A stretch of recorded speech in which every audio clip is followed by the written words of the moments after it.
elige lo mejor, una enseñanza de mucha calidad. Por eso elijo orgulloso y sin ningún temor a las peruanas, sin dudarlo, mi universidad. Mi universidad, a las peruanas, para ser profesional. Con su venia, señor rector de nuestra universidad, señores vicerrectores, señor doctor honoris causa de nuestra universidad, doctor Federico Caus Mandoy, distinguidas autoridades universitarias y administrativas de la Universidad de las Peruanas, Ciudad de Lima, y de todas nuestras filiales de la UAP en el territorio nacional y en el extranjero, señores directivos de nuestra entidad promotora. Hoy transmitimos, además de nuestra sala de conferencias, inauguramos el canal web de la Universidad a las Peruanas, flamante sistema que utilizamos en esta ocasión, porque es misión de nuestra Casa Superior de Estudios cultivar una cultura de excelencia institucional. Consecuentemente, esta mañana y todos los próximos martes de noviembre, nuestra universidad presentará a destacados académicos, doctores honoris causa de nuestra universidad para ofrecer teleconferencias presenciales y virtuales con temas de la mayor importancia. En la mesa de honor, presidiéndola, el señor rector de nuestra universidad, el doctor Fidel Ramírez Prado. Los saludamos con nuestro aplauso cordial.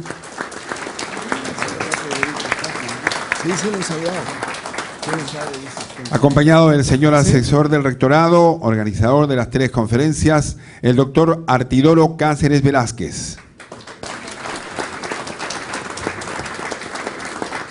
Hoy tendremos la suerte de escuchar la conferencia magistral, que se escuchará en todo el país, como hemos dicho, y en puntos del extranjero, con el doctor Francisco Delgado de la Flor Padraco, nuestro doctor honoris causa.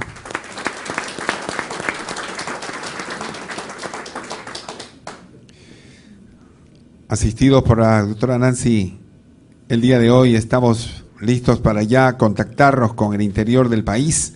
Señoras y señores, en el inicio de nuestra actividad cultural de hoy, vamos a presentar las palabras de nuestro rector, doctor Fidel Ramírez Prado, inaugurando las teleconferencias presenciales y virtuales de nuestra universidad a las peruanas.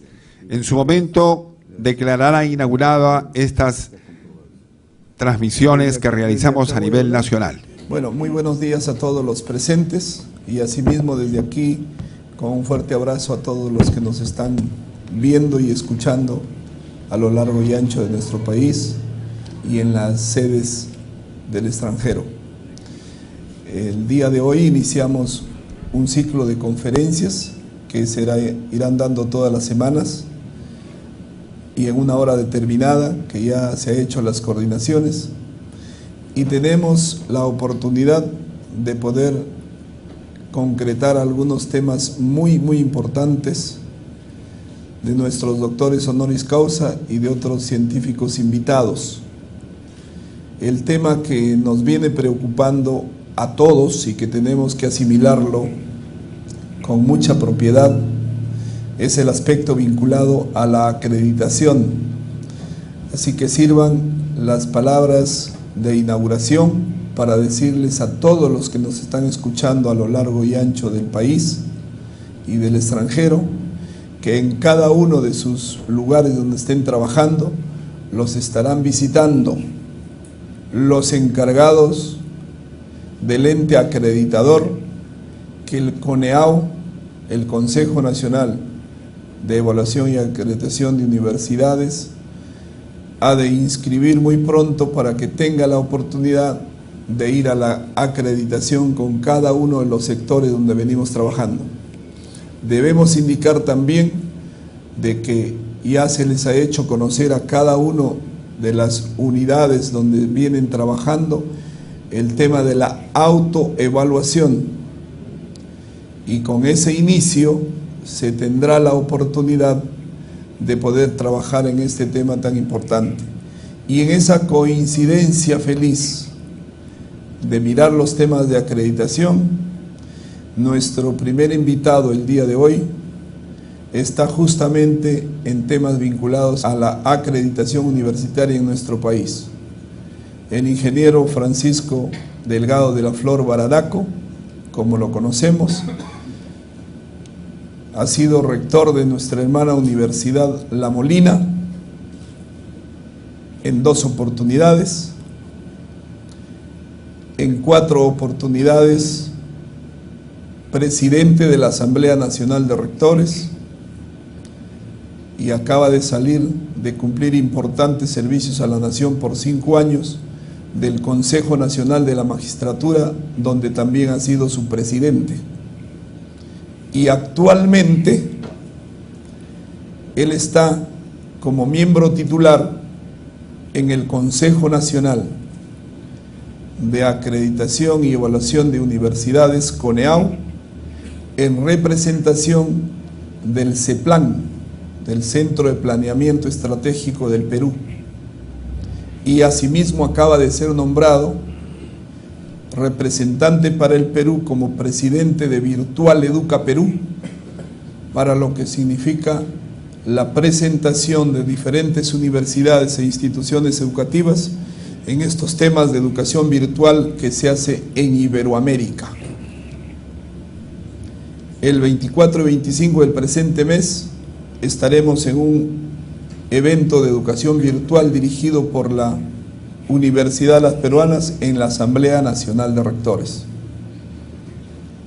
Por tanto, mi agradecimiento a cada uno de los señores miembros de la promotora con su presidente aquí presentes, a nuestros directivos y delegados de la cooperativa promotora a las peruanas, a nuestros distinguidos asesores y doctores honoris causa, a nuestros vicerrectores, decanos y directores, a nuestros profesores y funcionarios, y muy en especial a nuestros queridos alumnos, que en su representación de ellos estaremos pensando en nuestros 80.000 estudiantes. En consecuencia, me complace, reiterando el agradecimiento, inaugurar estos eventos y poder cederle la palabra a nuestro distinguido invitado. Muchas gracias.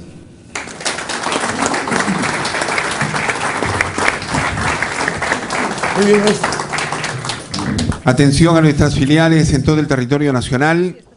Queremos decirles que la próxima semana estará la doctora Ruth Shadi Solís, después el doctor Federico Kaufmann en el siguiente martes, el doctor Walter Alba, el doctor Raúl Modenesi, el doctor Julio Corbuigua también es uno de los conferencistas que estará con nosotros para terminar este ciclo de conferencias con el doctor Manuel Ceballos el martes 22 de noviembre. Damas y caballeros, para la presentación y currículum vitae de nuestro expositor, dejo con ustedes a nuestro asesor del rectorado, organizador de las teleconferencias, el doctor Artidoro Cáceres Velázquez. Doctor, adelante y nuestro aplauso para él.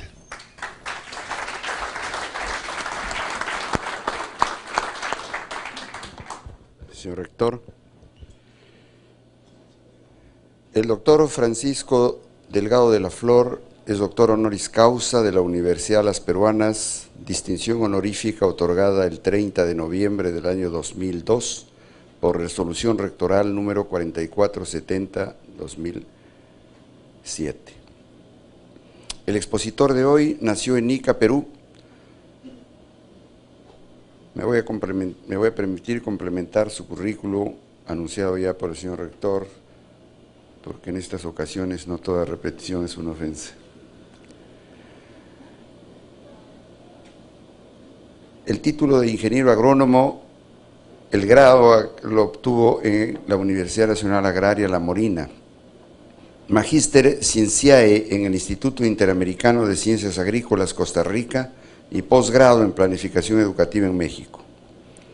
Ha sido presidente de la Asamblea Nacional de Rectores entre los años 2000 y 2004, rector de la Universidad Nacional Agraria La Molina entre los años 1994 y 2004, miembro del Consejo Consultivo del Ministerio de Agricultura y de la Comisión Nacional para la Educación del Ministerio de Educación, presidente del Consejo Nacional de la Magistratura entre los años 2006 y 2007, Es asesor de múltiples empresas agrícolas, tanto nacionales como extranjeras, autor de artículos científicos y libros de su especialidad.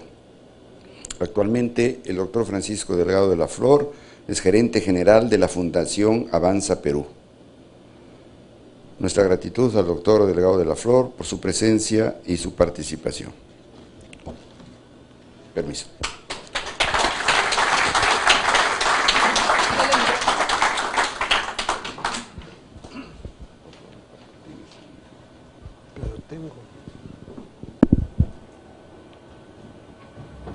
Bueno, muy buenos días.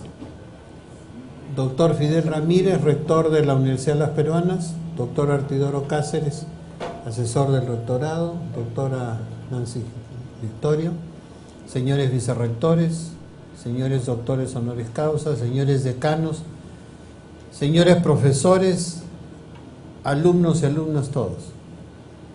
Para mí es un privilegio poder hablarles de algunas ideas sobre la universidad en el siglo XXI y por eso mi agradecimiento al rector y a todos ustedes por su presencia. Yo comenzaré diciendo de que la universidad está cambiando y está cambiando por un hecho fundamental, la globalización. Me estoy refiriendo a nivel mundial. Quizás en el Perú todavía no lo notamos, pero este cambio que significa la globalización ha hecho que la universidad a través del mundo cambie. Es cierto que esta universidad, que hace unos 40 o 50 años iba derecho a una superespecialización. Yo recuerdo que salían especialistas en las alas de las mariposas, en las alas de los lepidópteros, o salían especialistas en la función de los suelos volcánicos para la agricultura. Ahora cambiamos. Ahora nos hemos vuelto una universidad que es mucho más receptiva, mucho más generalizada, y voy a explicar por qué esos cambios. Pero sin embargo, bien, ¿recuerdan ustedes que antes la enseñanza en las universidades era en base a cátedras? Y que cada uno era dueño de una cátedra. Y esa cátedra era casi hereditaria. Y el profesor venía, dictaba una cátedra y después le decía a alguno de sus alumnos o a alguno de los profesores que siguiera dictando y nunca más se aparecía. Pero también recuerda que las universidades eran un factor de ascenso social y también era una institución sumamente conservadora, difícil cambiar sus estructuras, y esas estructuras anquilosadas han permanecido a través de los años, quizás hasta 1940, 1950. Después de esto, en toda esta época hay un crecimiento muy lento de las universidades.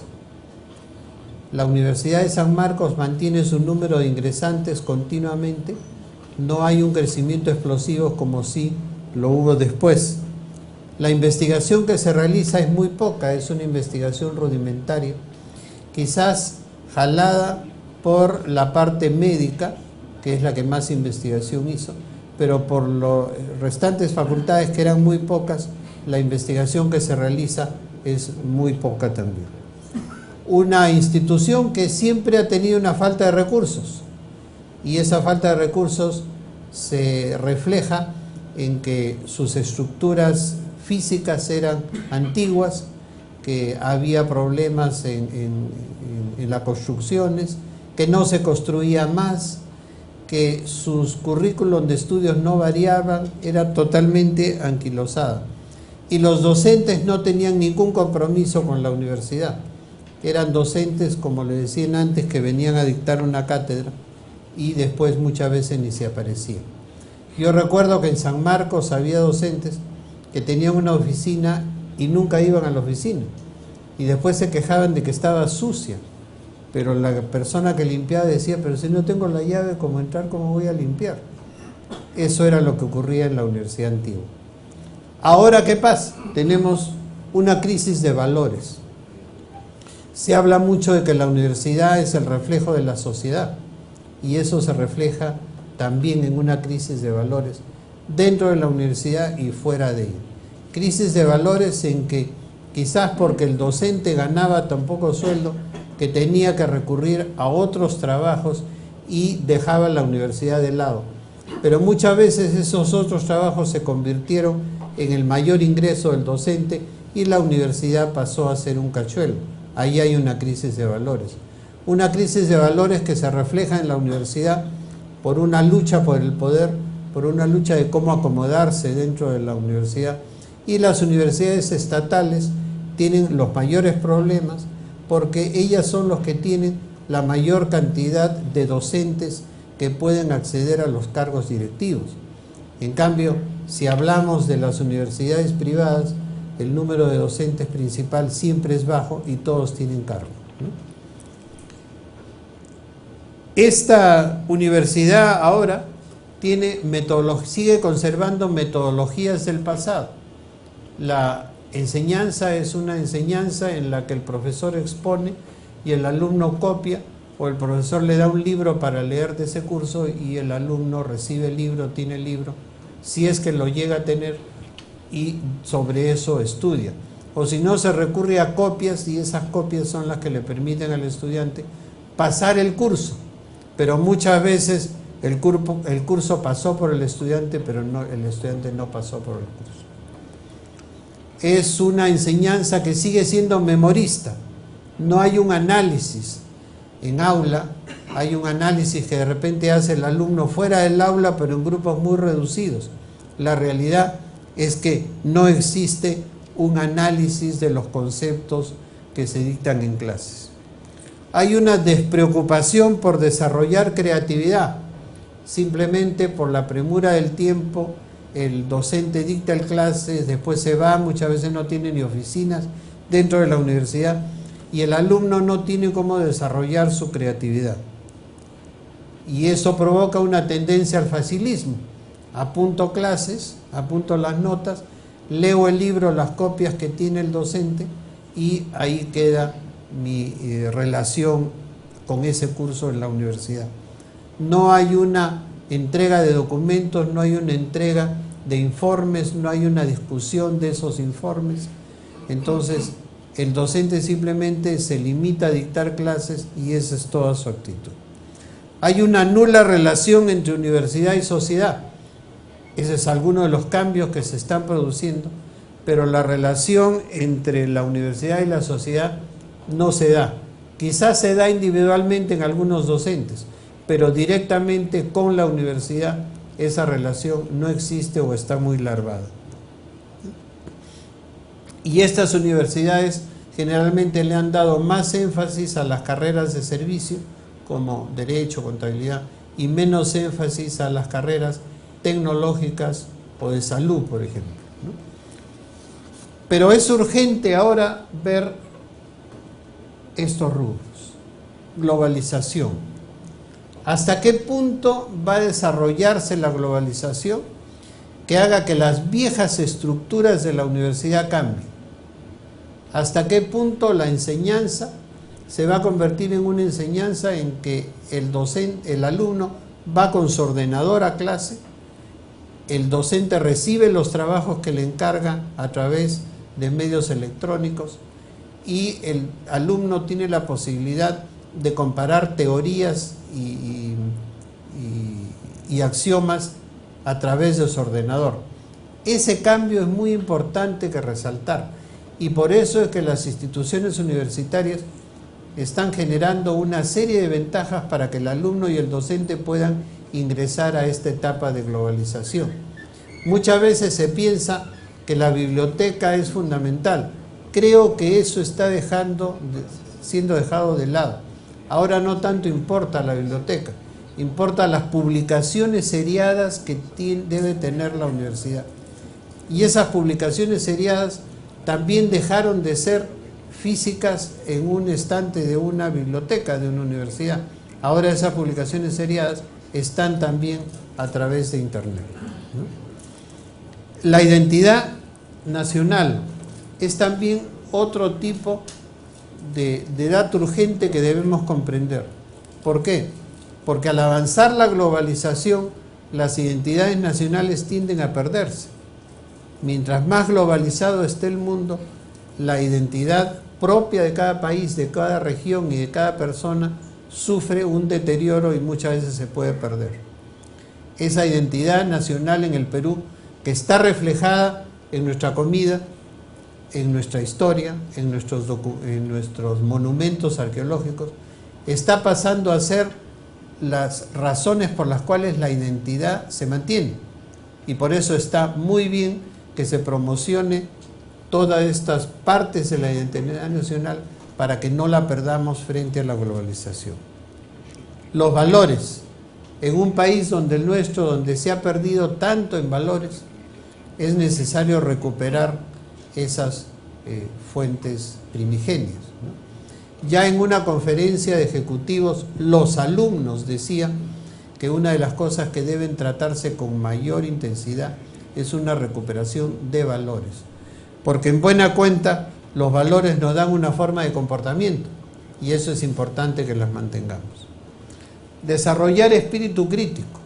Para desarrollar espíritu crítico, lo que se requiere es que el alumno aprenda, no que el docente le enseñe.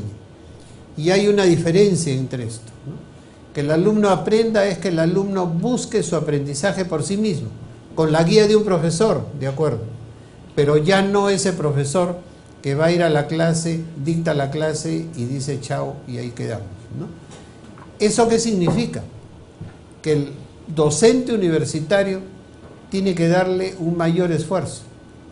Ya no es el docente que dicta clases, sino que al guiar al alumno le tiene que decir al alumno busca tal y tal cosa en su ordenador, vamos a hacer grupos, vamos a utilizar dinámicas de grupos, vamos a discutir, vamos a recibir documentos de ustedes para analizarlos en clase. Es decir, la función del profesor universitario deja de ser un profesor que solo dicta para convertirse en un guía del alumno. Y eso es lo que hace la diferencia en la educación actual y la educación anterior. El docente guía de la enseñanza, el alumno aprende y revisa los conceptos para decirle a su profesor, he leído tal teoría y eso es contrario a lo que dice en este libro, ¿qué pasa? ¿Qué sucede? ¿No?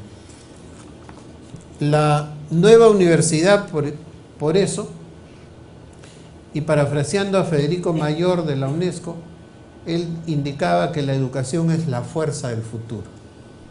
Y eso es muy cierto, ¿no? La educación es la que va a catapultar a la persona, le va a hacer buscar nuevos horizontes y al mismo tiempo va a hacer de que esa persona en su universidad catapulque a la universidad, ¿no? Entonces, la fuerza del futuro es la educación. Y por eso es que los países deben buscar que su educación se desarrolle lo más posible, que su educación sea una educación creativa, con aprendizaje, es decir, todo lo que hemos venido diciendo hasta ahora. Recuerden esa frase, fuerza del futuro. Entonces, la universidad que durante tanto tiempo nos ha acompañado y que podemos ver que siguen sus estructuras anquilosadas o no, pero continúa, es una universidad que debe ser responsable para guardar y desarrollar la creatividad del alumno, equipada, porque ese alumno ni el docente puede desarrollar su investigación y sus clases si es que no tienen el equipo correspondiente, actualizada a través de su biblioteca virtual, a través de su contacto con el mundo, a través de convenios internacionales, etc. Creativa. Lo fundamental para una universidad es su creatividad. ¿Y quién va a buscar esa creatividad? El docente junto con el alumno. Y para eso la investigación tiene que realizarse fundamentalmente en las instituciones universitarias. Y finalmente, experimentada. Esta universidad no va a dictar clases con un docente que no esté experimentado, no va a dictar clases con un docente que recién se está formando, porque en este caso sería un auxiliar o un asociado, pero no un profesor principal. Es decir, esta nueva universidad, ¿qué características debe de tener? Más democrática, indudablemente. Ingresos masivos, con unas cátedras, si es posible, en todo el desarrollo nacional, y esta es una ventaja de la Universidad de las Peruanas, y debe ser menos elitista. Por eso es que muchas veces hay que condenar aquellas universidades que se elitizan por los altos costos de la enseñanza, ¿no? Están dirigiéndose a una élite que al final tiene una creatividad casi nula, o si la tiene, está dirigida a no defender la identidad nacional, no defender los derechos humanos o no defender una mayor inclusión social. Pero debe ser una universidad involucrada con el país bajo ¿qué conceptos? Su investigación, ¿no es cierto? Si esta, y por eso es que involucrada con el país va relacionada con investigación, es una universidad que le muestre al país qué debe hacer, que haga planes, que haga proyectos, que de repente piense en un plan para forestar la región Cajamarca, por ejemplo, donde las universidades se unieron y sembraron en una cooperativa 20.000 hectáreas de pinos, ¿no? Es decir, cómo esa universidad está apoyando el crecimiento del país. Pero al mismo tiempo, si esa investigación es para apoyar el crecimiento del país, la universidad tiene que saber qué investigar. ¿Y quién le va a decir qué investigar? ¿Cuál es el interés del Estado? ¿El Estado o la empresa? Si la empresa sabe cuáles son sus problemas, ¿por qué no recurrir a la universidad y decirle, señores, tengo este problema, resuélvanme ustedes? Y ahí la institución universitaria tendrá una ganancia económica por la empresa que la relaciona, y al mismo tiempo la universidad podrá desarrollar investigación para enseñarle a los alumnos en forma práctica qué es lo que debe hacer, ¿no? Entonces esta relación universidad-empresa debe prolongarse y debe desarrollarse lo más posible. ¿Qué posibilidades habría que una universidad un día abra sus puertas, invite a unas empresas de un rubro y les diga, yo tengo tal laboratorio, yo tengo tales docentes, yo tengo tal experiencia? ¿Les puedo resolver sus problemas? Indudablemente que le va a costar mucho menos que se recurre a otras fuentes, ¿no? Menor interés del Estado. Yo creo que el interés del Estado cada vez va a ser menor por las universidades. El interés del Estado no está en las instituciones educativas. Para el Estado es un lastre. Para el Estado es una entidad que bulle a través de sus alumnos y que puede causarle problemas. Ya estamos viendo los problemas que sufre la Cantuta, los problemas que tiene Chiclayo, los problemas que tiene Tacna, los problemas de Abancay, los problemas de Piura, es decir, de Huacho, etcétera, Huánuco. A través de lo que nos está sucediendo ahora, vemos que existen una serie de problemas y que esos problemas que afectan a esas universidades no son necesariamente por los cambios de autoridades, sino mucho por el desinterés del Estado en desarrollar sus universidades, dándole mayores fondos y dándole participación en los proyectos de investigación o en los proyectos de desarrollo que tiene el país. Yo creo pues que cada vez va a haber un menor interés del Estado en financiar estas instituciones. Alguna vez conversando con gente del Ministerio de Economía, le decía, pero ¿ustedes no comprenden que tienen que apoyar las universidades? No, me dijeron, ese es un tema aparte.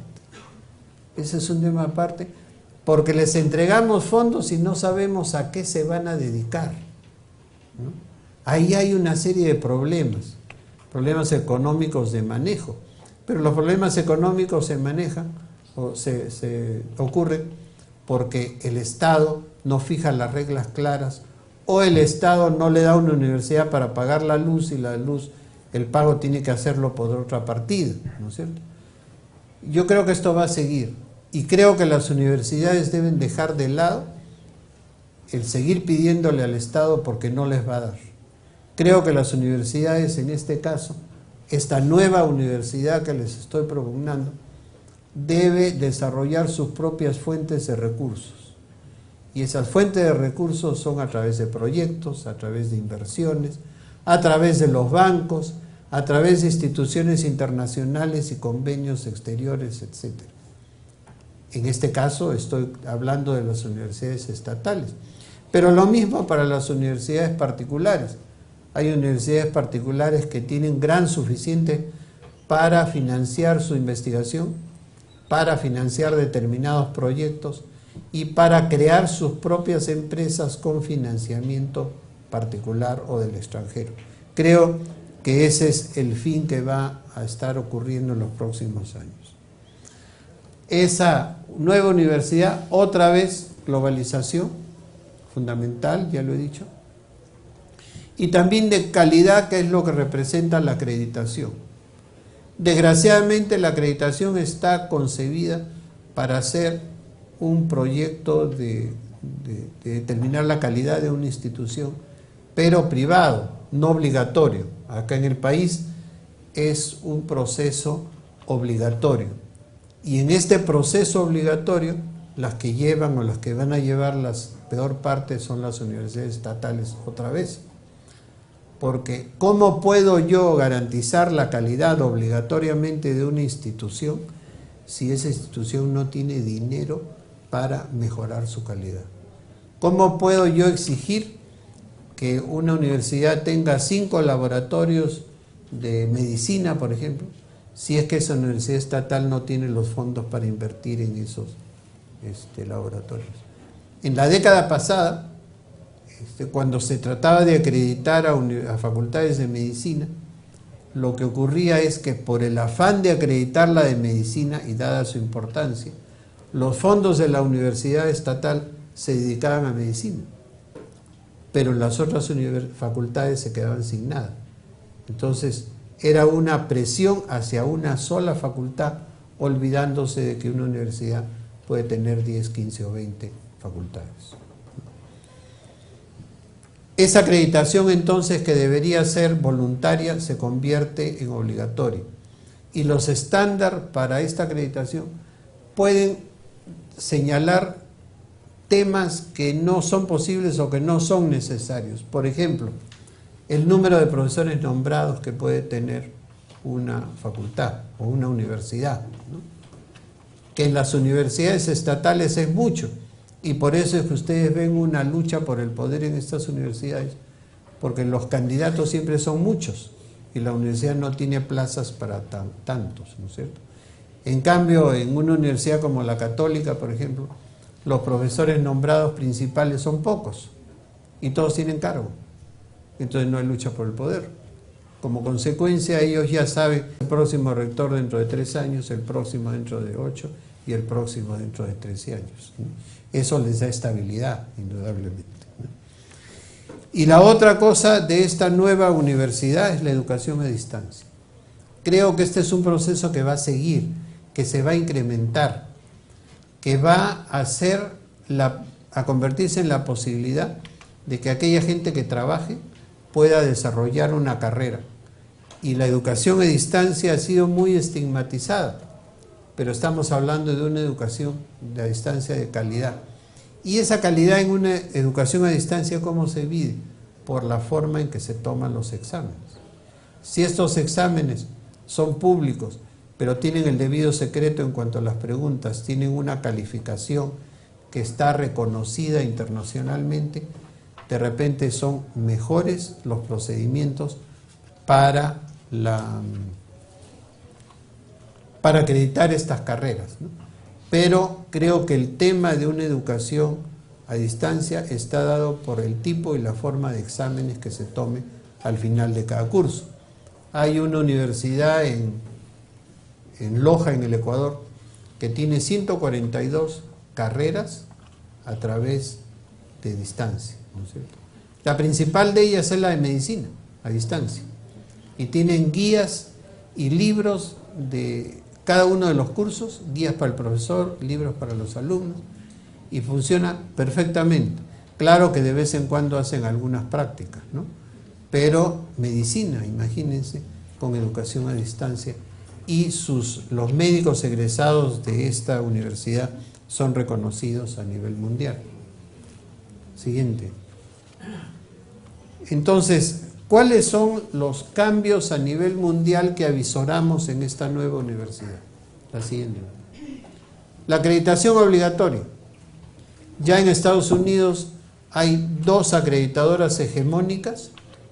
Una de ellas tiene el 90% de las acreditaciones de las universidades y la otra el 80%.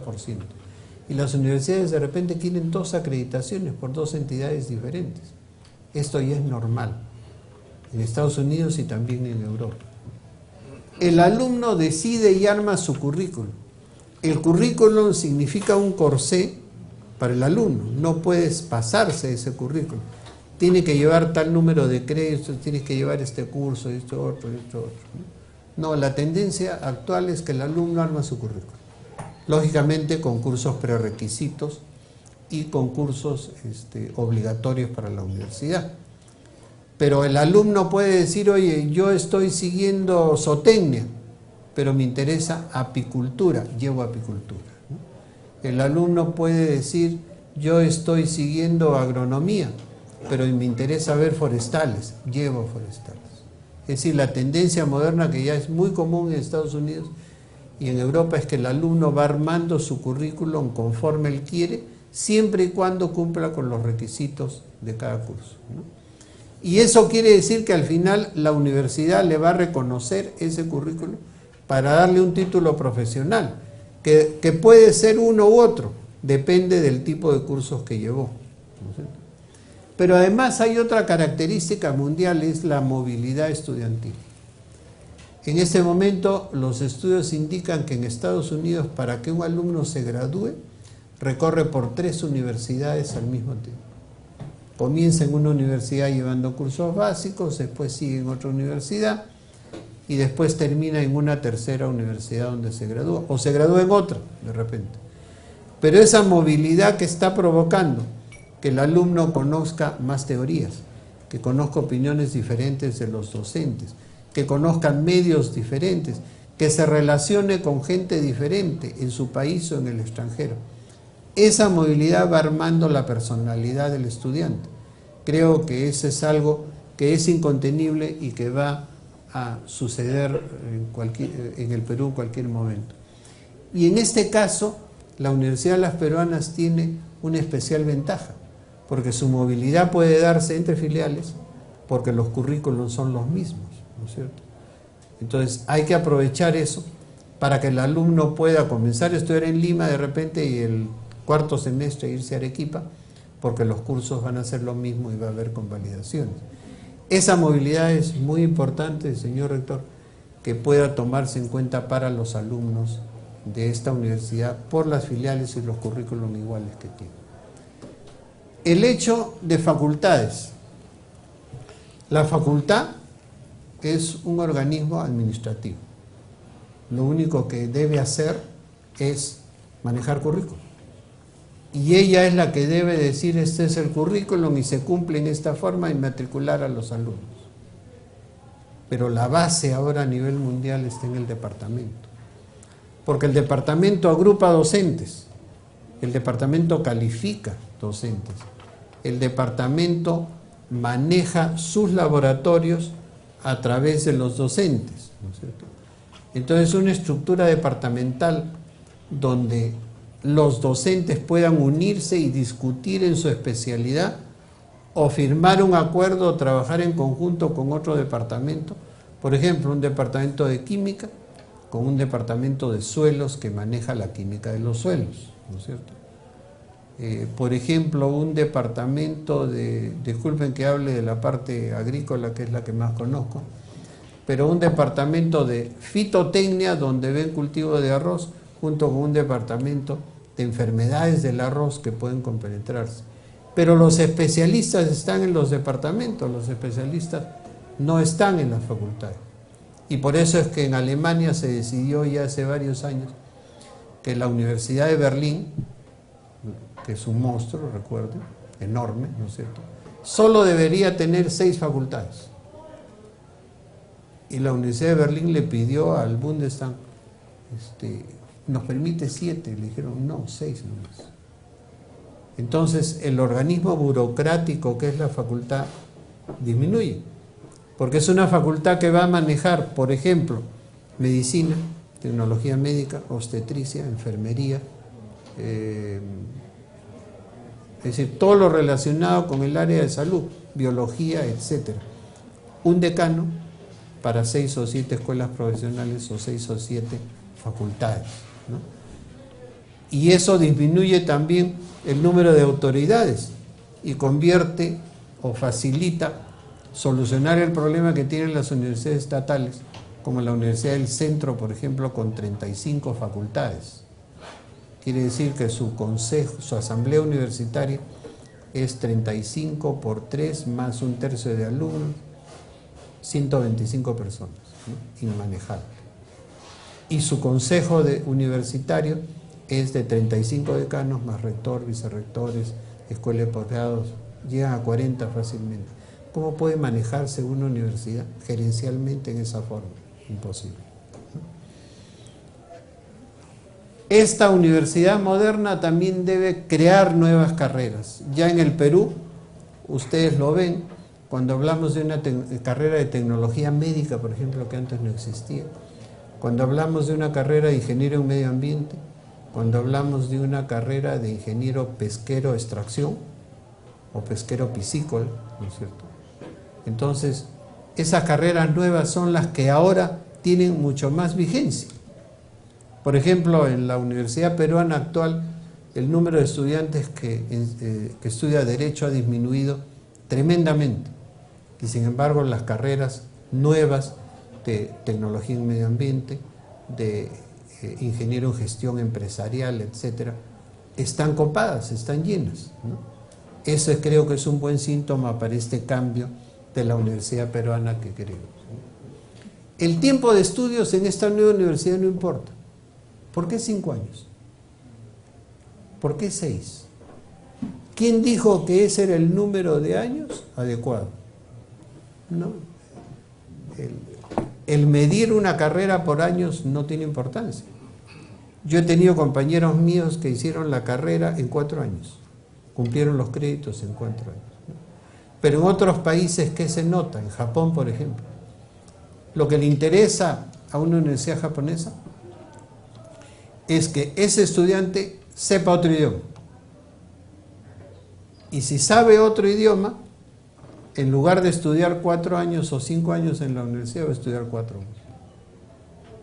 El background que está agarrando por conocer otro idioma facilita muchas de las ventajas que puede tener con ese idioma.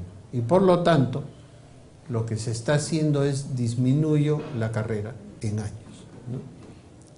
Y un ingeniero japonés puede terminar su carrera con conocimiento de 2 idiomas en 3 años. Entonces, el tiempo no importa. El tiempo lo hemos puesto nosotros, porque nuestra primaria era 5 años, la secundaria 5 años, y dijimos la universitaria también debe ser 5 años, ¿no?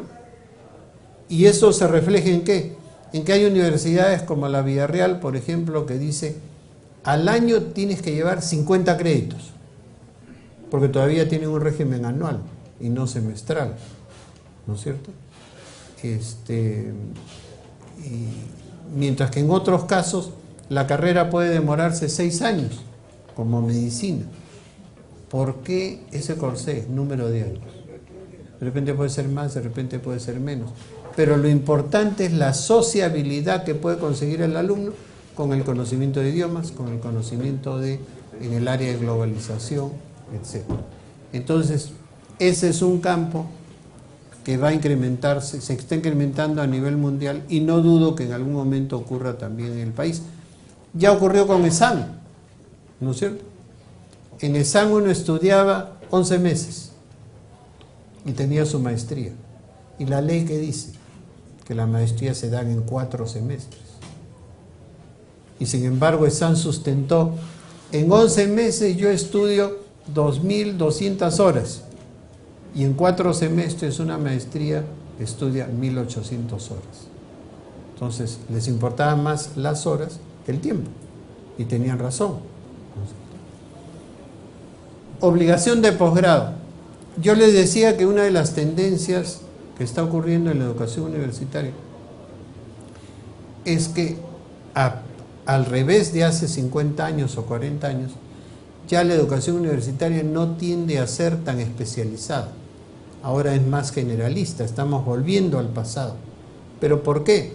Porque los posgrados están siendo innecesarios.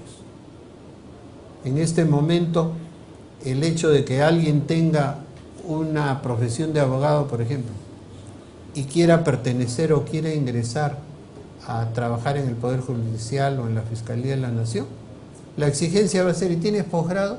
Porque eso le va a dar puntaje. Entonces ya el abogado tiene que tener un posgrado y de repente hasta un doctorado. Entonces la obligación de los posgrados va a ser cada vez mayor. La uniformización de grados. Ya esto comenzó en Europa con los acuerdos de Bolonia. Y recuerden ustedes que antes uno iba a Francia y le daban un doctorado.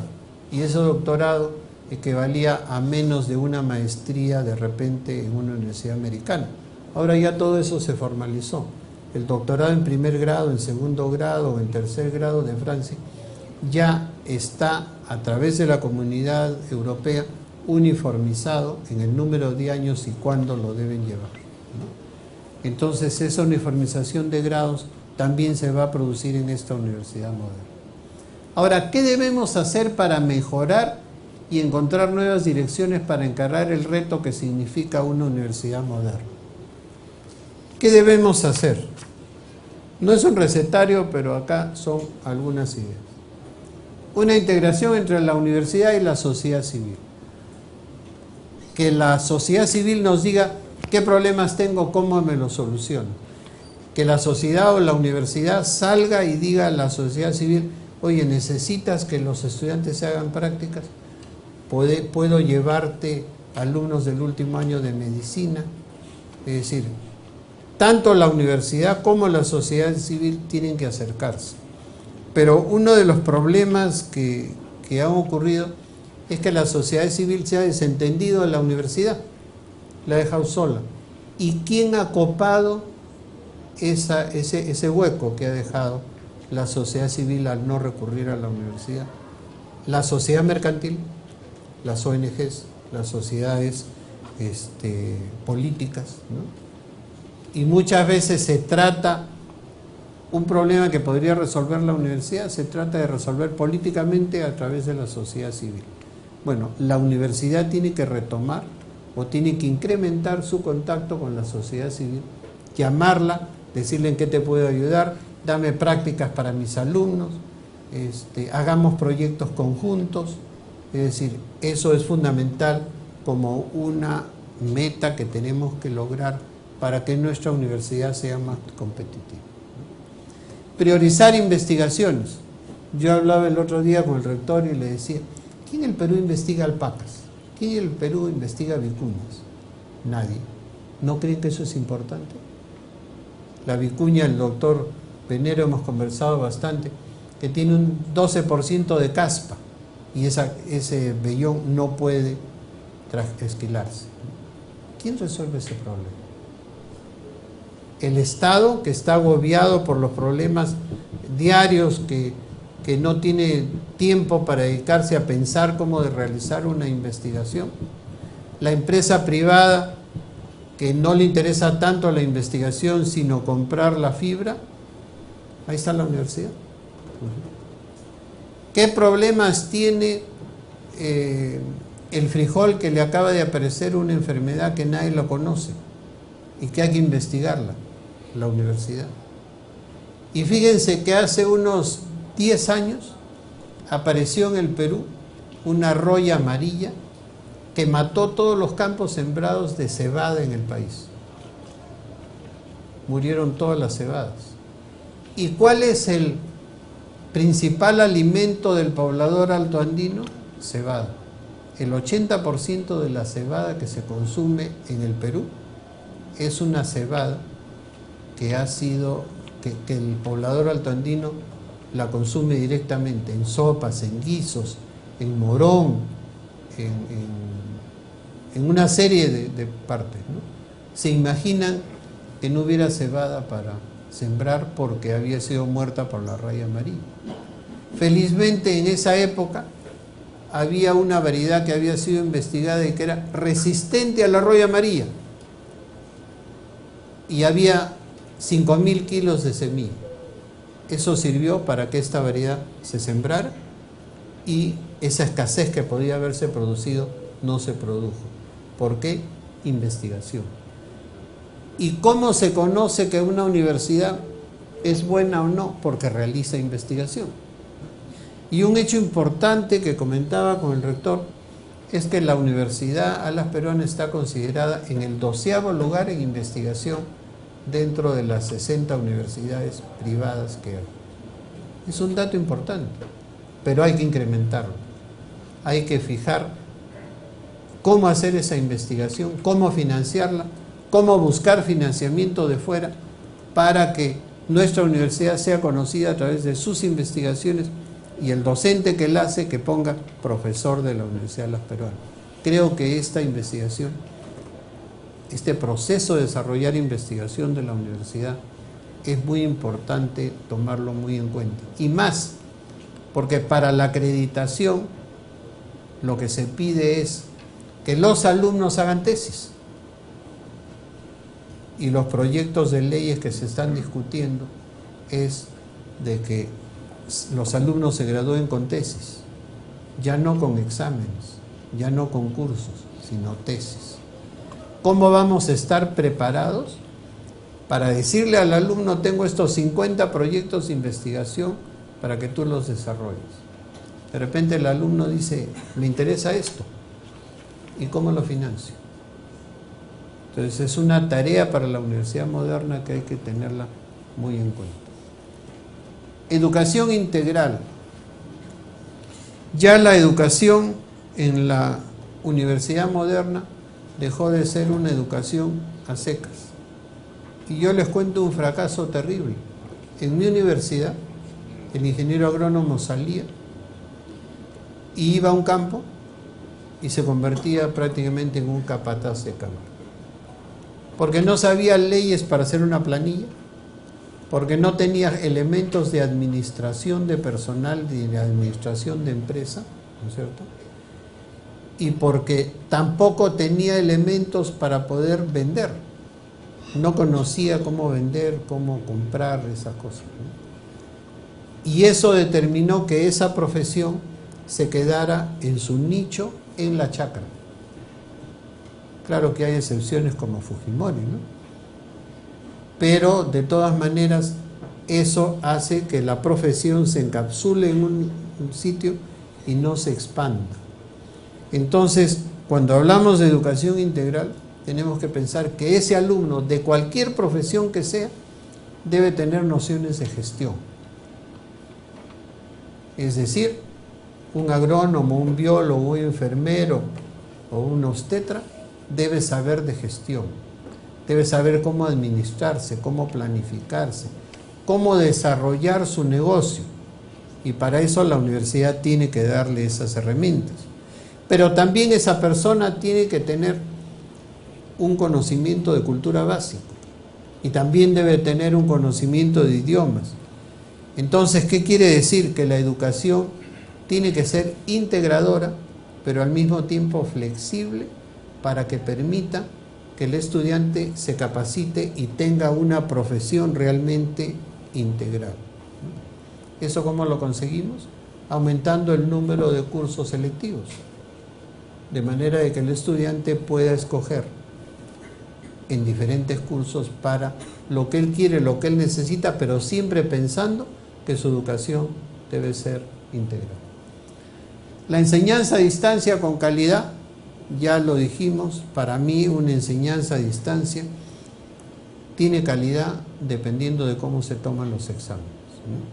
No estoy regalando notas, las estoy tomando a través de un examen que me garantice que el estudiante no copió, que no tiene un asesor al costado y que realmente el examen que da es en base a sus conocimientos. Mayor movilidad estudiantil, ya lo hemos hablado, ¿no? El estudiante, mientras más se movilice, captará mejor las cosas, conocerá mejor diferentes hábitats desarrollará su personalidad, etc. Más cursos modulares y terminales.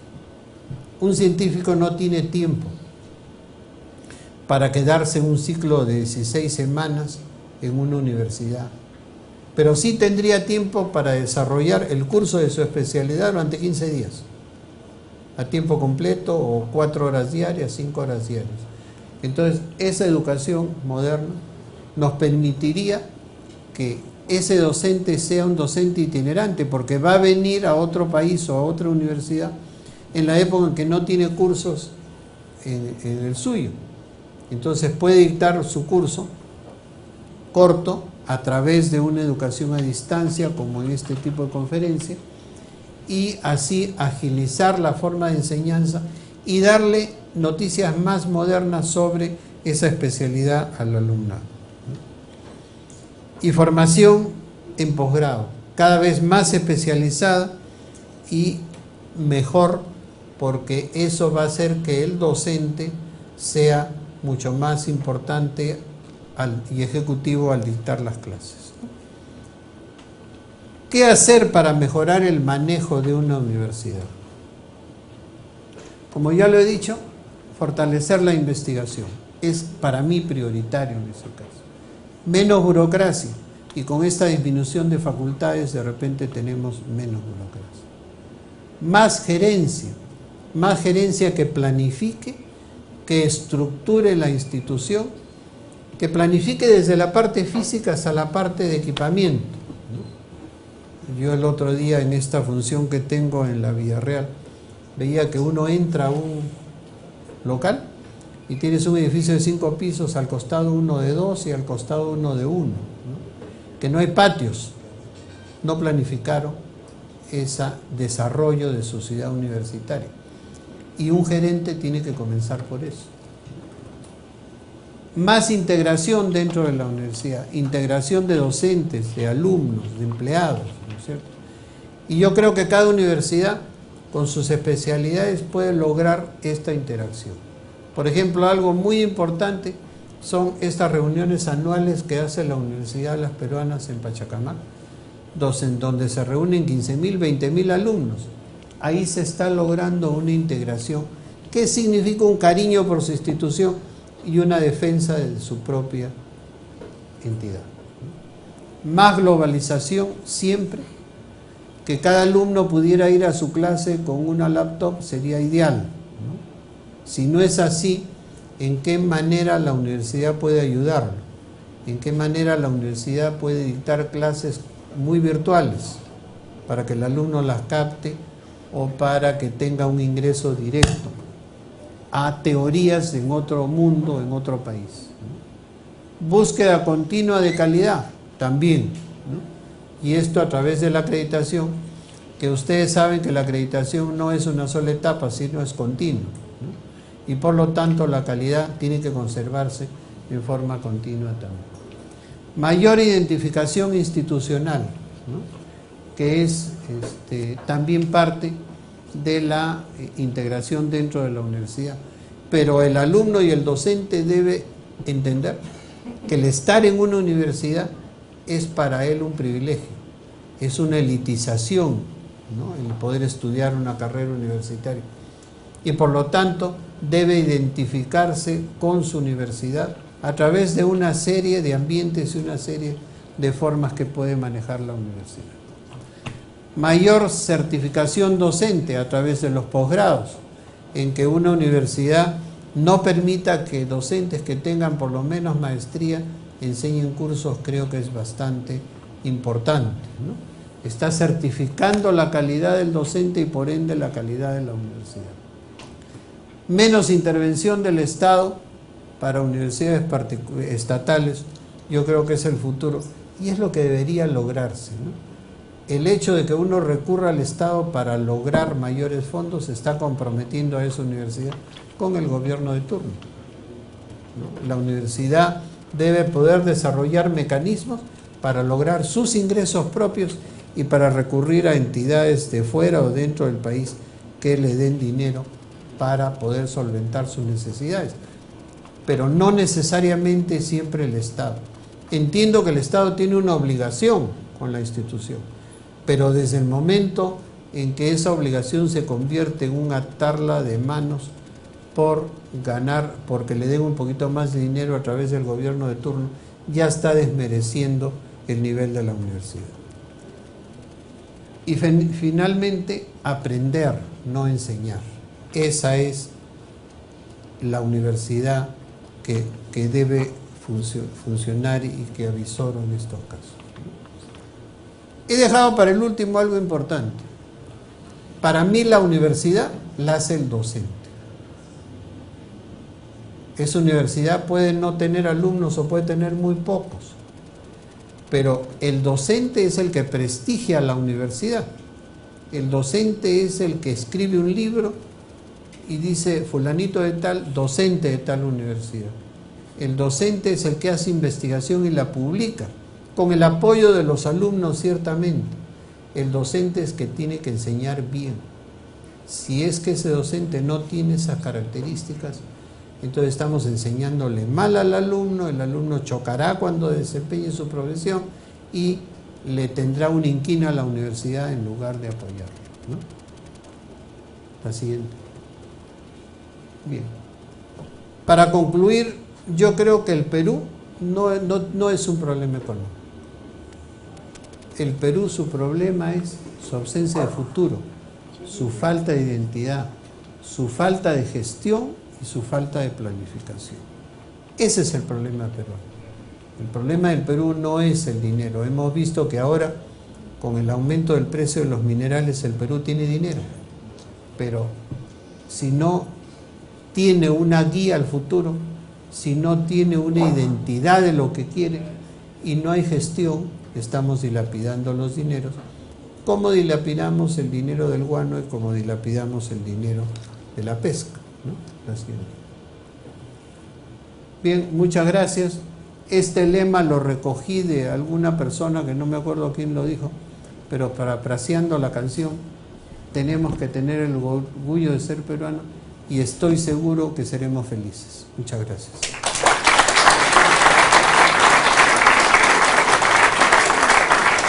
Gracias y felicitaciones al doctor Francisco Delgado de la Flor Badraco por valiosa intervención. Si tuvieran algunas preguntas que formular al doctor Delgado de la Flor Badraco, les vamos a agradecer.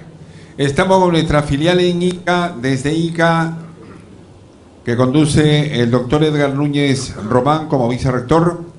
Adelante, ciudad de Ica. Muy buenas tardes. Primero darle el saludo al doctor Fidel Ramírez Prado, nuestro rector de nuestra universidad, y al mismo tiempo también agradecer al expositor, al doctor Francisco Delgado de la Flor, por haber tenido una gran exposición muy puntual. Y tengo una pregunta que hacer. ¿Qué porcentaje de universidades a nivel nacional vienen aplicando la nueva tendencia de una universidad nueva del siglo XXI? ¿Y con qué problemáticas mayores se han encontrado? Gracias. Yo expliqué que algo fundamental en la universidad moderna es la función del docente y cómo el docente se expresa frente al alumno. Ha habido varios intentos, sé que en San Marcos, sé que en la misma Las Peruanas, sé que en la Agraria, ha habido varios intentos, pero han sido intentos aislados de los docentes porque no le dedican tiempo y van más al facilismo que yo les indicaba,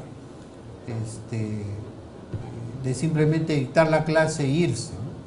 Pero sí en universidades como la Universidad de Santiago de Compostela y la Universidad Montesquieu 3 en París, sí están aplicando estos procedimientos en forma ya rutinaria.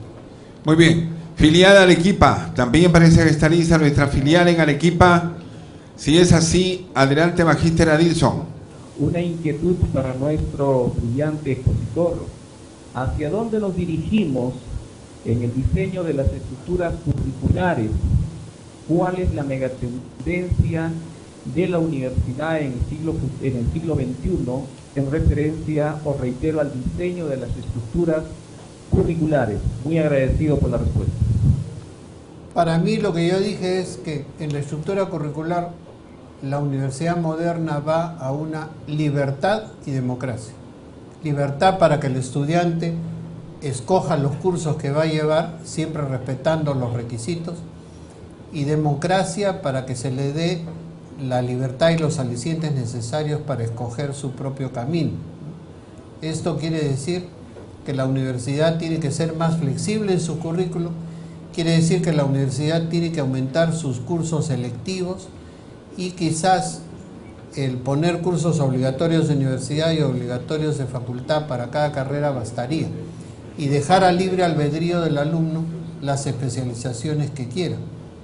Esa es la idea. En nuestra filial ICA había una nueva interrogante. Adelante, ICA.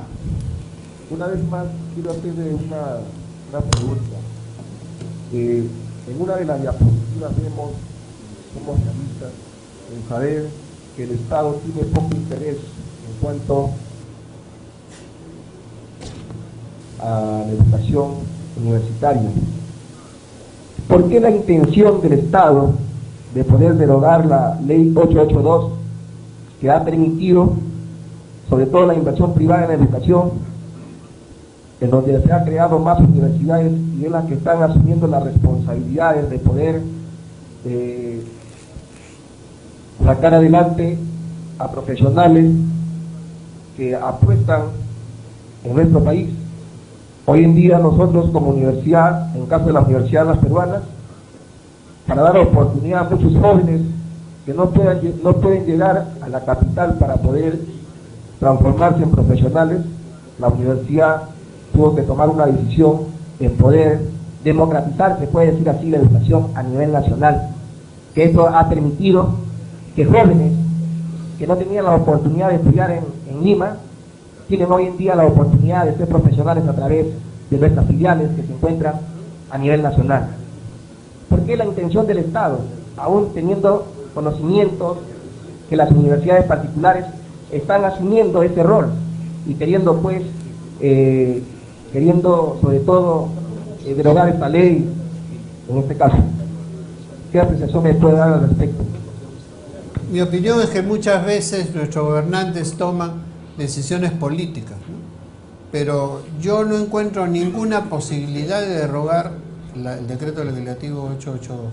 Lo podrán cambiar, le podrán dar otro nombre, etcétera, pero creo que es un sistema que ya está consolidado y no creo que el gobierno se atreva a tener una marcha de 200.000 alumnos porque se le ocurre derogar un decreto que ya está consolidado y que ya está funcionando bien, por otra parte. Creo que la presencia el sentido del 882 ha provocado una competencia entre universidades estatales y privadas. ¿Sí? Ha provocado disminuir la presión a las universidades públicas y ha provocado mejorar la enseñanza. Si nosotros estudiamos cada una de las universidades a partir del 882, con algunas excepciones naturalmente, nos encontramos que estas universidades han desarrollado una función, tienen una buena planta física, tienen buenos profesores, tienen un buen instrumental, etc. Lo que pasa es que nuestros legisladores no conocen eso. Nuestros legisladores ven la parte exterior y les hablan de una universidad garaje, ya todas las privadas son garajes, y eso no es cierto, ¿no? Yo creo que la universidad privada ha desarrollado muy bien, ha invertido muy bien, y esto ha provocado esas tres condiciones que para mí son fundamentales. Menor presión a las públicas. Fíjense que en este momento para un examen de admisión, si no fueran a las privadas, pues habría 200.000 alumnos por año que se quedarían sin estudiar. ¿Y dónde sería la presión? En las públicas. Entonces las privadas tienen una función ahí. Las privadas han eliminado la elitización de la universidad porque son instituciones que de repente muchas veces cobran menos que las estatales, ¿no es cierto? Entonces creo que es una falacia eso de que no puedo estudiar porque no tengo plata. El que quiere estudiar puede estudiar, y puede estudiar porque las universidades privadas le van a dar crédito la Universidad de las Peruanas tiene 12.6 de becas y medias becas que da a los estudiantes. Otras universidades están en 3%, en 5%, en 8%, ¿no es cierto? Entonces, la verdad es que nadie se queda sin estudiar si quiere estudiar. Eso de que no puedo estudiar porque no tengo plata, no es cierto. Incluso hay universidades que le van a dar al estudiante estímulos y dinero para que se mantenga. Eso es como que alguien quiera seguir una carrera universitaria o un posgrado y decida ir a Francia. El posgrado en Francia le va a costar más barato que en el Perú. Un posgrado en Francia les cuesta $500 mensuales. ¿Y esos $500 qué contiene? $240 para enseñanza, $240 para habitación y alimentación, y $20 para que se divierta, que no alcanza para mucho, ¿no es cierto? Pero yo quisiera contarles el caso de un estudiante peruano que se fue al Japón. A los 3 años aprendió japonés, ¿no es cierto? Entonces la Universidad Agrícola de Tokio tenía un convenio con la Universidad Agraria, y el compromiso de la Agraria era enviar 2 alumnos al año. Entonces el estudiante llegó, comenzó a estudiar, y la universidad le dijo: fuera de tu beca, que son $2.800, yo te voy a dar $700 si limpias la biblioteca de 7 a 9 de la mañana y de 6 a 8 de la noche. $700 más. Y después le dijo: si además tú tienes la posibilidad del sábado y el domingo estar dentro de la universidad arreglando jardines, te voy a dar $500 más. Y un día este muchacho vio que las noticias sobre Latinoamérica e Iberoamérica eran noticias traducidas por alguien japonés que no entendía mucho el castellano. Entonces se acercó al canal y le dijo: ustedes propagan noticias de Iberoamérica, yo me ofrezco a traducirles del castellano al japonés. Ah, muy bueno, $5.000, ¿no es cierto? Ese muchacho no regresó al Perú, pero financió sus estudios, por supuesto. Ahora ya tiene una maestría y un doctorado. Y esto que les hablaba de Francia de $500, ¿no es cierto? Las universidades de la Alianza, o sea, la Agraria, la UNI y San Marcos, han enviado el año pasado 500 alumnos becados con este sistema de pago de $500. Y el lío, ustedes han visto que hay líos en Chile sobre la educación, etc. ¿Cuál fue el lío que había en Francia en esa época sobre la educación? Las habitaciones universitarias en la universidad tenían 9 metros. En 9 metros estaba la cama, el lavatorio, el escritorio, el sitio donde guardaba su ropa y todo lo demás. Bueno, los alumnos hicieron una huelga para que en lugar de 9 metros fueran 11. Y consiguieron lo que querían, habitaciones de 11. Eso es el trasfondo de lo que se vive en el mundo. No es tanto la situación económica y esas cosas, no es tanto la situación política, sino un deseo del estudiante de terminar cuanto antes con ciertas comodidades, nada más. Bien, ahora nuestro decano de la Facultad de Ciencias Agropecuarias, doctor Venero Mato. Muchas gracias. Primeramente, saludar y felicitar al ingeniero Delgado de la Flor por la brillante disertación. Luego, manifestarle mi preocupación por lo que usted ha dicho, de que el Estado tiene mucho desinterés por la educación universitaria. Me preocupa porque la universidad es la que produce los líderes.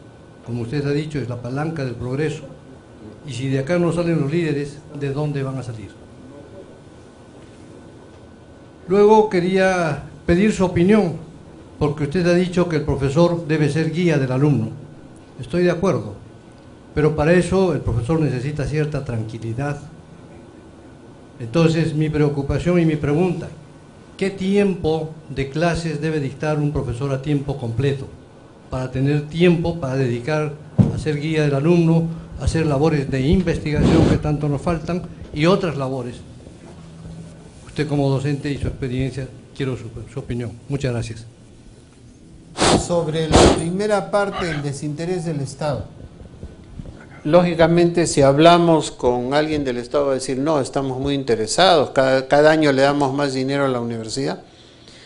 Pregunto, ¿cuánto de dinero para investigación le da el Estado a la universidad? Si llega al 0,5%, creo que es mucho. No, 0,1%, me corrige el doctor Paisanoa, ¿no es cierto? Entonces, ¿qué interés tiene el Estado en las universidades? ¿No es cierto?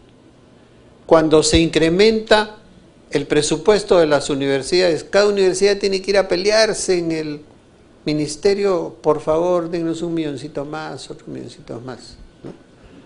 Y el Estado al final dice, no, lo que te di el año pasado. Y cuando el Congreso dice, oye, denle más, no tiene iniciativa de gasto, no. Y eso no es solo el gobierno anterior, sino todos los anteriores, ¿no es cierto?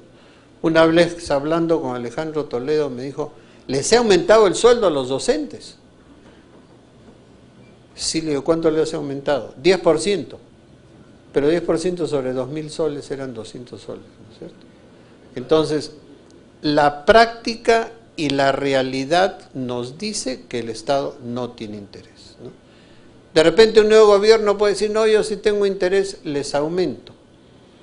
Pero recuerden que la universidad es un barril sin fondos, porque si uno comienza a hacer investigación, la investigación te pide más y más dinero, ¿no? Y por último, darle dinero a la universidad significa que le doy dinero a ese barril sin fondos, pero no sé si va a ser un barril sin fondos con resultados positivos o no, porque hago una investigación y el resultado es que no está bien, no la investigación, sino que no está bien lo que estoy persiguiendo. Esta investigación para lograr una variedad de roya amarilla en cebada duró 8 años. Y ahí quedó. Si viene una nueva enfermedad, ahí quedamos, ¿no es cierto?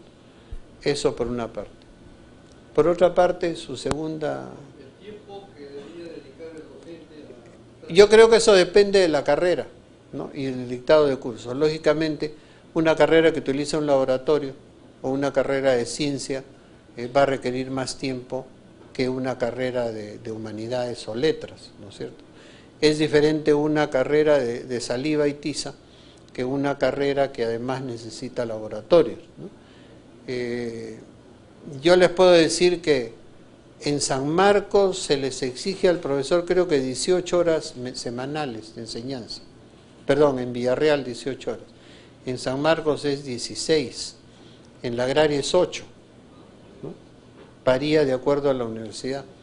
En algunos casos se abusa, en exceso o no.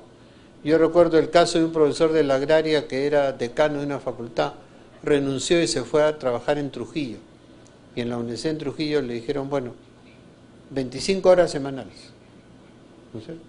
El tipo dictaba 25 horas a la semana, ¿no es cierto? Le pagaban por las 25 horas, era una universidad privada. Entonces depende mucho de la carrera y depende mucho del curso que uno dicta,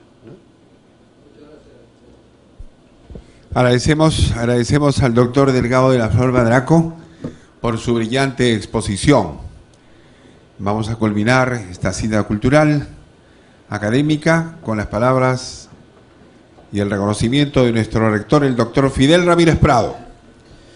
Bueno, quiero hacer llegar mi agradecimiento a nuestros colegas que en 87 lugares, porque tenemos las conexiones a través del internet, que nos han podido escuchar esta mañana, ya casi para la tarde, como estamos pasando en el tiempo. Manifestarles asimismo que los días martes a las 12 horas, tanto en las filiales a través del vicerrector, como aquí en Lima, el vicerrector académico y el jefe de personal, debieran tener presente a todos los docentes y funcionarios que tienen cargos de niveles de vicerrector, decanos, directores, secretario general y los funcionarios, a fin de que se aprovechen estas cátedras que se están dando a través de los martes, que va a ser a partir del próximo martes a las 12 horas. Asimismo, incentivados por esta conferencia, que felicitamos a nuestro querido amigo el doctor Francisco Delgado de la Flor Baradaco, y nos queda la tarea pendiente por temas muy importantes, como se ha venido viendo, como es el tema de investigación, de acreditación, de los cursos a distancia. Felizmente que vamos en buen camino, como todos conocemos, de la obligatoriedad de que nuestros docentes tengan su maestría y caminen hacia el doctorado. Y para nuestros alumnos, en breve plazo estaremos ya organizando la movilidad estudiantil. La Dirección General de Aviación Civil, que está inspeccionando nuestro avión de 43 pasajeros, ya está casi listo y tendremos la oportunidad de que un aula completa pueda salir a provincias y al mismo tiempo de provincia pueda venir a Lima, para que se puedan hacer estas movilidades y se tenga muy presente el desarrollo de lo que está sucediendo en cada carrera en nuestro país, porque es muy diferente muchas veces las facilidades que se encuentran a nivel de una profesión en Lima como en provincias, y la tendencia debe ser buscar que se superen ambas. Por ejemplo, hemos tenido la oportunidad en Abancay de encontrarnos con el presidente regional y se quedó sorprendido de una cosa tan simple, tan elemental: la presencia de nuestros alumnos de hotelería y turismo perfectamente uniformados y con los modales adecuados, atendiendo, por ejemplo, una ceremonia. Y él decía: qué bonito sería que esto se irradie a los pueblos del interior de Apurímac, en donde encontramos a veces personal atendiendo en los restaurantes hasta sin zapatos o sucios. Miren ustedes cómo es que logramos de que efectivamente a través de la educación, de la profesionalización, las cosas cambien. Esto es de gran ayuda, pero tenemos que hacer el esfuerzo todos. En casi todas las universidades, todas las autoridades se dan el tiempo para entregar su experiencia a los alumnos. Y lo comenzamos muy bien al inicio. Valga la redundancia, cuando comenzamos dijimos: los vicerrectores podrán enseñar un curso, los decanos 2, los directores ojalá 3, los coordinadores 4. Ahora nadie quiere enseñar y todos desean cobrar más. Entonces tenemos que hacer el esfuerzo. Vamos a hacer el esfuerzo de incrementar los saberes, pero también tenemos que hacer el esfuerzo de incrementar nuestro trabajo. De esa manera estamos absolutamente seguros que todos vamos a poder avanzar. Estoy absolutamente seguro de eso. Todos somos testigos de la excelente conferencia de nuestro distinguido invitado, el doctor Delgado de la Flor. Para un recuerdo de su presencia en esta nuestra Casa Superior de Estudios, nos vamos a permitir entregarle un presente que significa justamente el recuerdo de esta conferencia, y muy a lo nuestro, peruano, en plata peruana, le hacemos entrega de nuestro logo para que lo tenga de recuerdo en el lugar que él decida. Gracias a todos.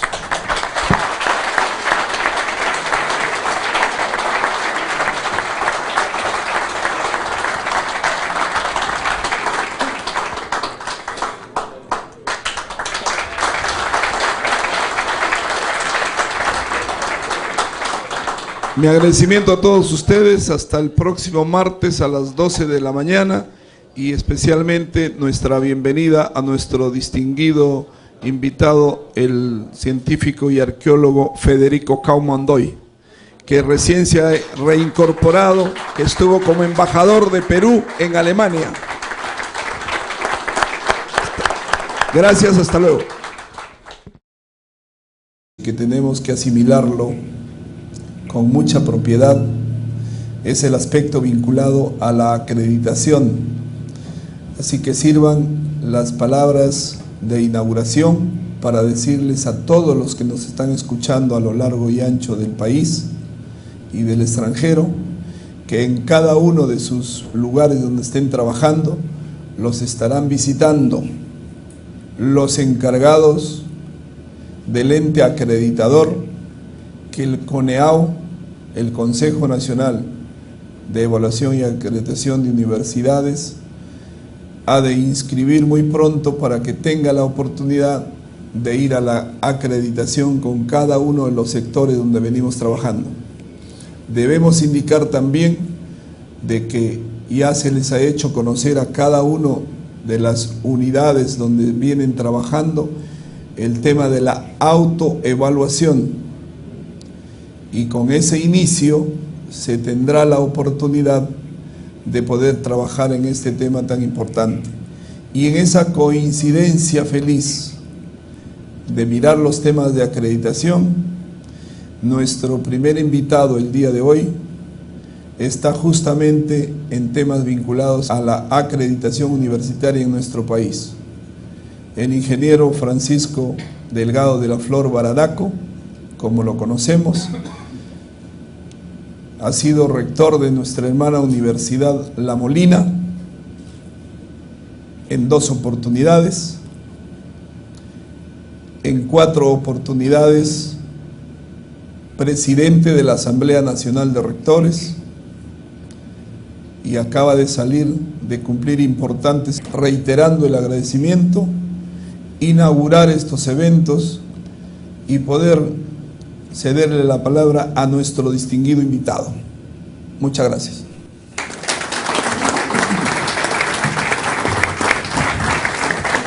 Muy bien, atención a nuestras filiales en todo el territorio nacional.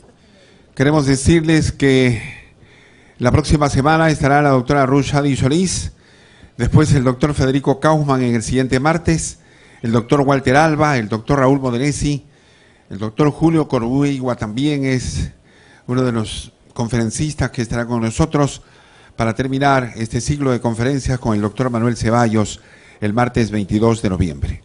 Damas y caballeros, para la presentación y currículum vitae de nuestro expositor, dejo con ustedes a nuestro asesor del rectorado, organizador de las teleconferencias, el doctor Artidoro Cáceres Velázquez. Doctor, adelante, y nuestro aplauso para él.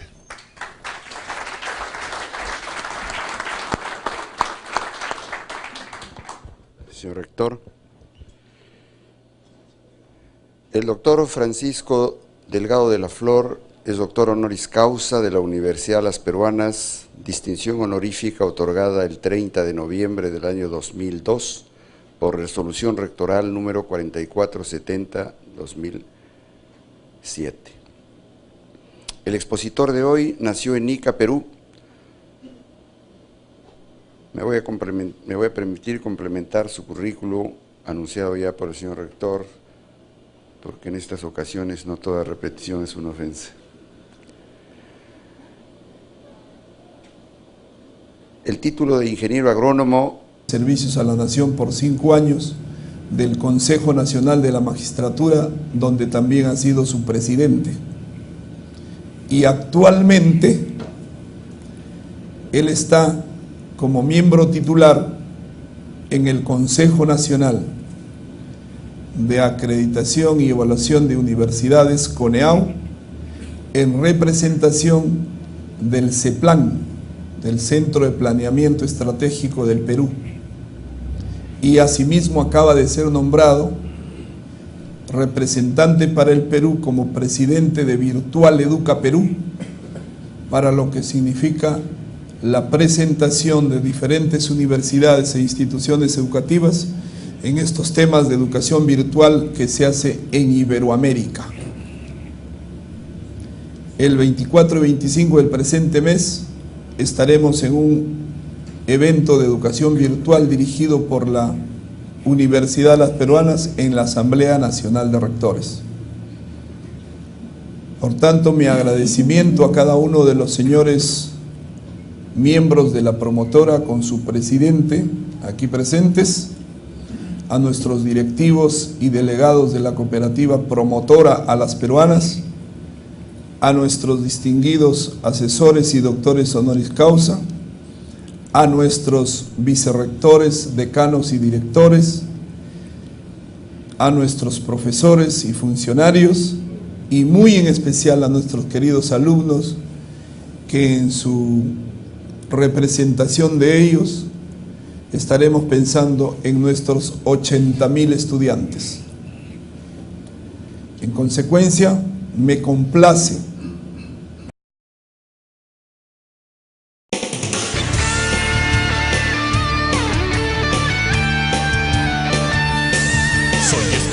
que exige lo mejor, una enseñanza de mucha calidad.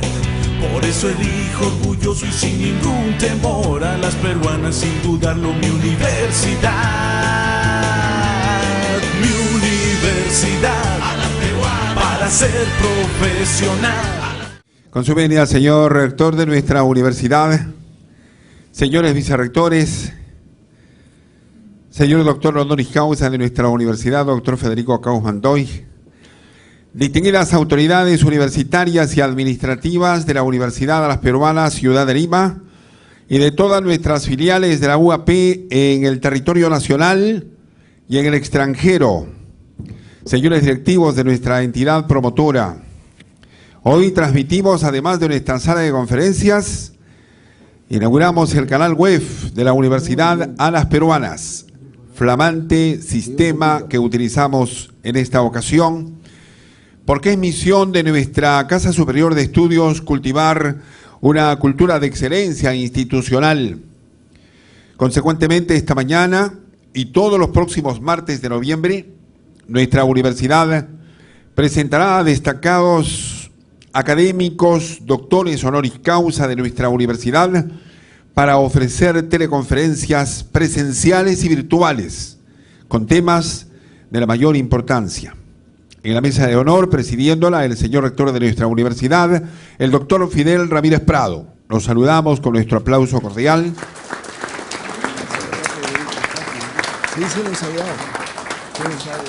Acompañado del señor asesor del rectorado, organizador de las teleconferencias, el doctor Artidoro Cáceres Velázquez.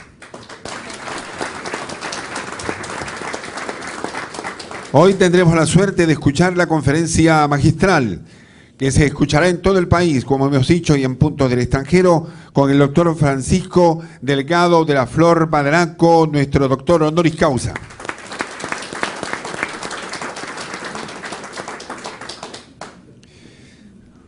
Asistidos por la doctora Nancy, el día de hoy estamos listos para ya contactarnos con el interior del país.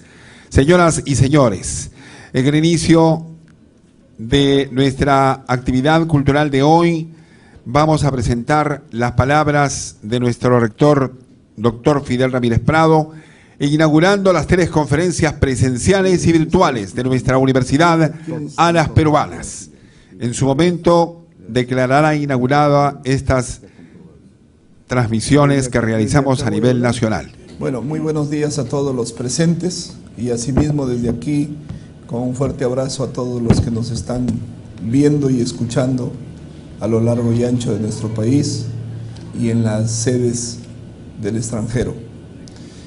El día de hoy iniciamos un ciclo de conferencias que irán dando todas las semanas y en una hora determinada, que ya se ha hecho las coordinaciones, y tenemos la oportunidad de poder concretar algunos temas muy importantes de nuestros doctores honoris causa y de otros científicos invitados.